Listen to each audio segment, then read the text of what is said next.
안녕하세요. 아하입니다. 2022년 6월 21일 새 정부에서 그 제1차 부동산 관계장관 회의를 열었고 국토교통부에서 보도자료를 배포를 했습니다.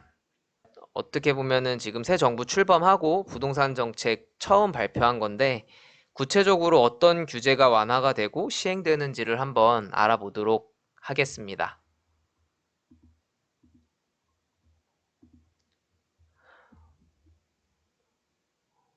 이번 정책에서는 다 이제 혜택 완화 이런 쪽으로만 진행을 했다고 보시면 될 것 같아요. 규제는 없었고 다 대부분 지금 가지고 있는 규제들을 완화하거나 혜택을 더 주거나 이런 식으로 정책 브리핑을 했어요.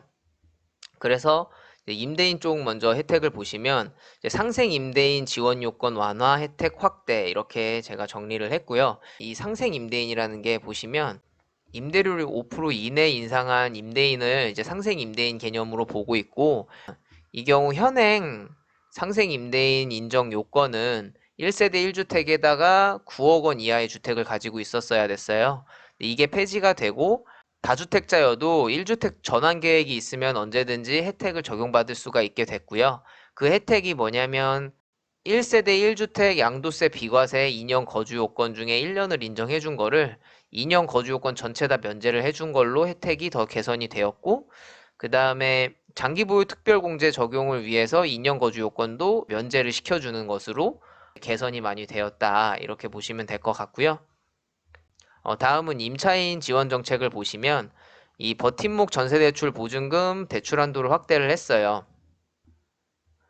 지금 버팀목 전세대출 같은 경우에는 수도권은 보증금 3억에 대출한도 1억 2천이었다고 하면 개선된 사항으로는 보증금 4억 5천에 대출한도 1억 8천으로 늘어났고요.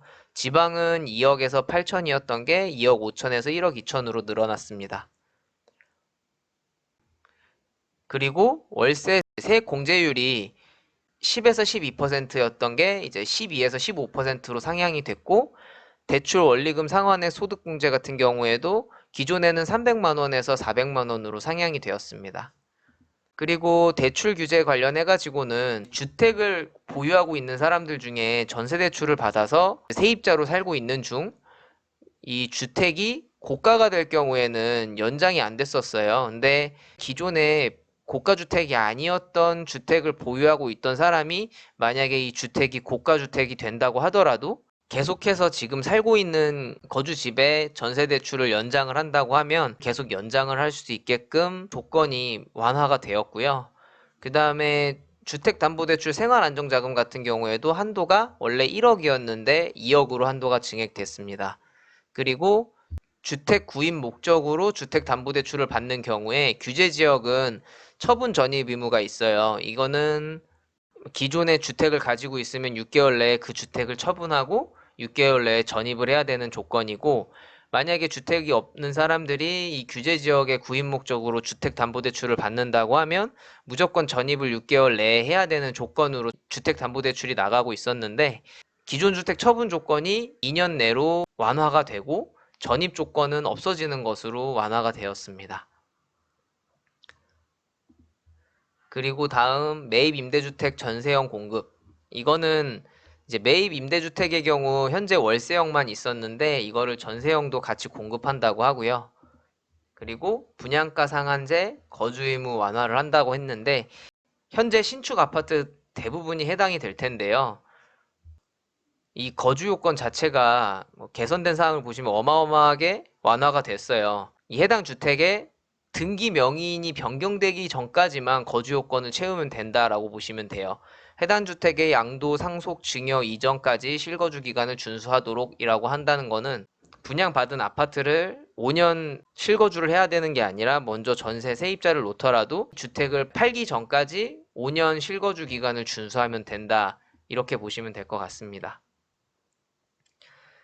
이 주택 공급자 관련 혜택에 대해서는 민간 건설 임대 사업자도 혜택이 세 가지가 확대가 됐는데요.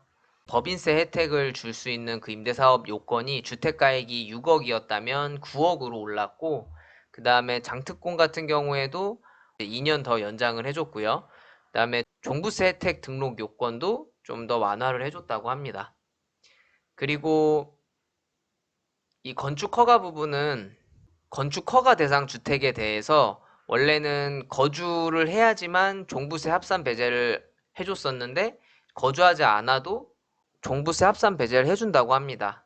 원래는 이제 사업계획 승인 대상만 해줬었던 혜택인데 활성화를 시키려고 이렇게 정책을 낸 거라고 보시면 될 것 같아요.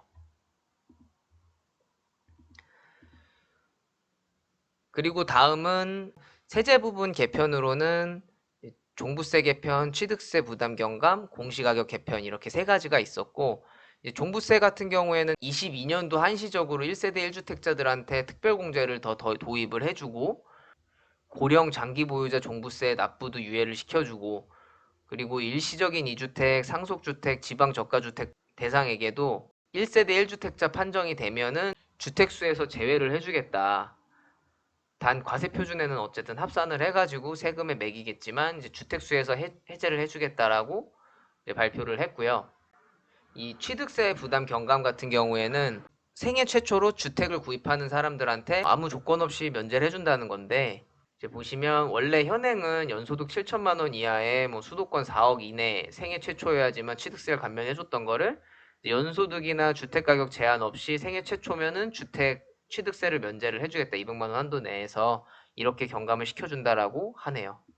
그리고 공시가격 개편 같은 경우에는 적절하게 재구성해서 개편을 하겠다라고 합니다. 금융 쪽 개편으로 체증식 상환 활성화 같은 경우에는 담보대출을 받게 되면은 원금 균등, 원리금 균등 그리고 체증식 방식이 있는데 이 체증식 상환 방식 같은 경우에는 30년 만기까지만 이거를 상환을 할 수 있게끔 해줬었는데 40년까지 적용을 해주겠다라고 합니다. 적용을 40년까지 하게 되면 체증식은 이자랑 원금을 내는 게 이렇게 체증식으로 올라간다라는 거예요. 그래서 원금 균등은 이렇게 내고 원리금 균등은 이렇게 내는 형식으로 돼 있어서 기존의 청년들이나 신혼부부들, 사회초년생들 같은 경우에는 주택을 구입하는 데 있어서 초반에 내는 주택 구입 비용을 조금 더 저렴하게 낼 수 있어서 경제적이다라고 해서 이 상환 방식을 하게 되면 한도도 더 많이 받을 수 있고 뭐 그렇다고 해요. 그래서 이 체증식을 좀 더 활성화 시킬 테니까 더 담보대출을 더 많이 받을 수 있게끔 금융 개편을 하겠다라고 했고요.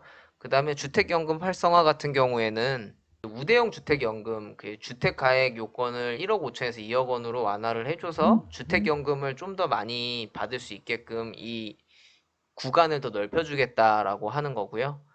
그리고 마지막으로 공급 대책으로는 250만 원 공급 로드맵 마련하겠다. 청년 맞춤형 주거지원 패키지 마련하겠다. 그다음에 분양가 같은 경우에 합리화해서 더 투명하고 구체적으로 철저하게 관리하겠다라고 했습니다.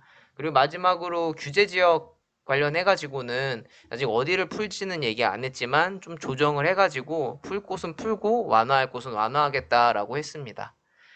이상으로 이번 새 정부 출범 후 첫 부동산 정책 브리핑을 정리해 봤습니다.